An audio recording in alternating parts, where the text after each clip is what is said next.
Welcome to The Gravity, sponsored by socialninja.tv. It's Wednesday, January the 30th, and January is nearly done. It's been a bit of a learning curve this month about the process of producing these programs in terms of making the content, streaming it, encoding it, uploading it, doing the show notes, adding the video. There's a whole process to it that for somebody who doesn't make content regularly like myself, I do the occasional vlog and record on Seismic, which is instant. It's a difficult thing to get yourself organised for when you do freelance work as well, as in client work. So we're getting there. I feel like I've automated quite a lot of the back end functions in terms of encoding, transcoding, and sending to destinations. I feel like the day-to-day content could be enhanced better with graphics that slide in and screenshots, but I haven't got the tools that allow me to do that quickly right now. I am using a great tool that allows me to produce a show with a green screen, but I wish they would bring in additional features so I could press hotkeys and bring you graphics and put them in either that corner or that corner. That'd be great. But we haven't got there yet. But as far as making personal, professional sort of media on a day-to-day basis, it is possible. So in February, I'm going to look at more to do with being able to organise that media in terms of the front end, and also to build up a two-way thing with the community, with yourselves, to bring people in to suggest ideas or maybe just even put it to people. Would you like me to change the format in a certain way, or every other day put a screencast, or build towards at the weekend putting in a suite of 4 or 5 screencasts on the Saturday that you can learn, Saturday morning, and then actually put them into effect on Saturday afternoon. I've just come up with that idea. I think that sounds really good, actually. I might do that. So anyway, we are on the Wednesday the 30th, and I've got to get my link of lists up. Section 14, right? Okay, so it's here. Right, so the first link is a link to the guy I was talking about the other day, the 20-year-old guy. His name's Brandon Holland, so it's at brandon-holland.com. This is the guy who's building the Skype plugin for Apple TV. I'm not sure what he's on about down here, but he's got some great stuff that he's been messing around with, apart from the Skype stuff on Apple TV, which is awesome in its own right. He's been messing around with a thing called Time Trial, which has been released in software, an Awkward TV plugin.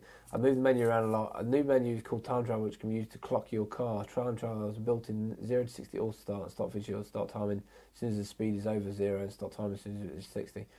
Crazy stuff. The guy is very, very talented. He's just put an Apple TV into his car.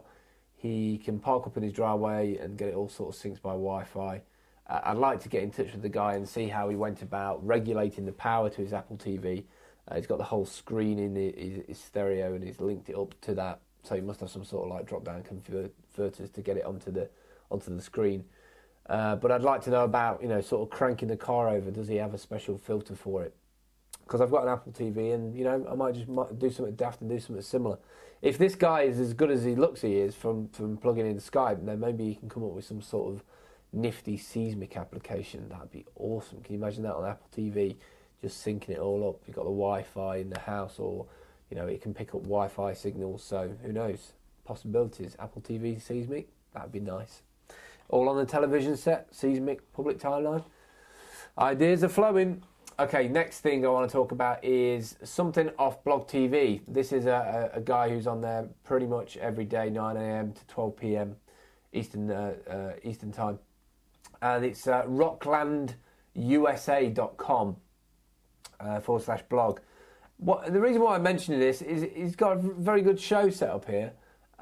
He has a lot of people ringing him in, and he must get a hell of a lot of traffic, mainly because he has a celebrity section on his site where he has photos and stuff. I don't know how he goes about putting the content on. Might be an interesting person to chat over Skype with and see how he went about it and what's the whole, the bigger picture behind it. But he's got a whole stack of celebrities on it, and looking from the tag cloud, that's what a lot of people come to the site for. But he's got a rating of 51 on Technorati, so it obviously gets quite a bit of traffic. Yeah, so check that out, Rockland USA. If you're looking at producing the program, putting it on the internet, getting lots of traffic to it, doing live streaming, getting the community behind it, I think he's a good example of where we can expect personal media to meet corporate media as far as advertising and building up link traffic. And the celebrities is a bit link baiting, but it works. So whatever gets you traffic in.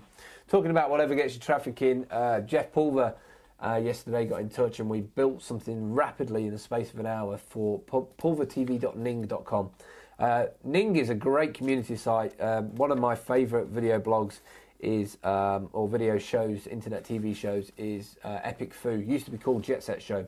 They use Ning for their mix.epicfoo.com community, which is great because it feeds the whole show. They find out what people want to talk about, and they've done a real good job of it.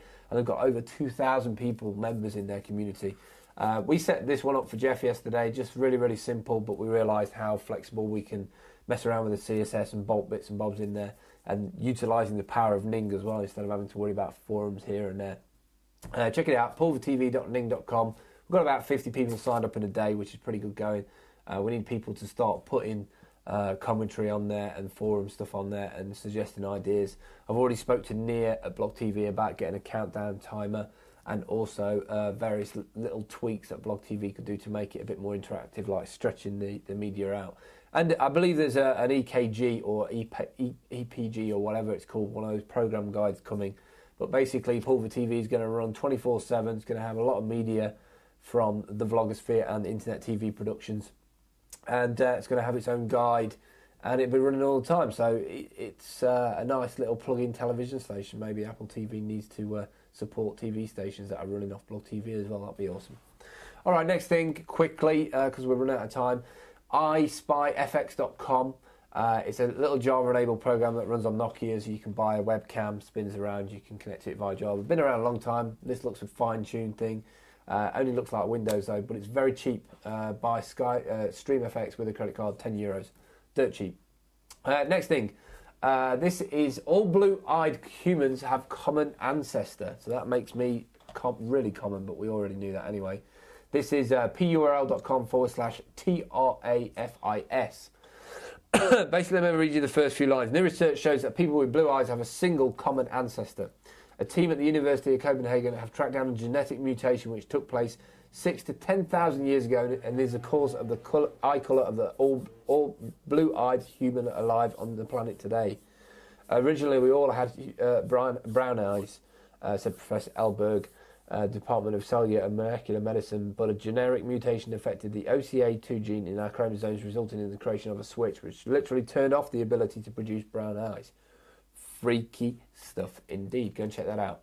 This is a great site. This one really is a great site for all you web users and web hosters. Have you ever wanted to know how many web hosts or what other web hosts are running on your website? Well, now you can do this. At least it's a really simple site to be able to do it from. purl.com, FECERI. It's called yougetsignal.com. They have a tools section. And in the tools section, they have a reverse IP domain check. You can put in the IP, you can put in a domain name, click on check, and it'll bring you a huge list, or maybe a small list, depending on how many web servers are hosted, websites are hosted on that host.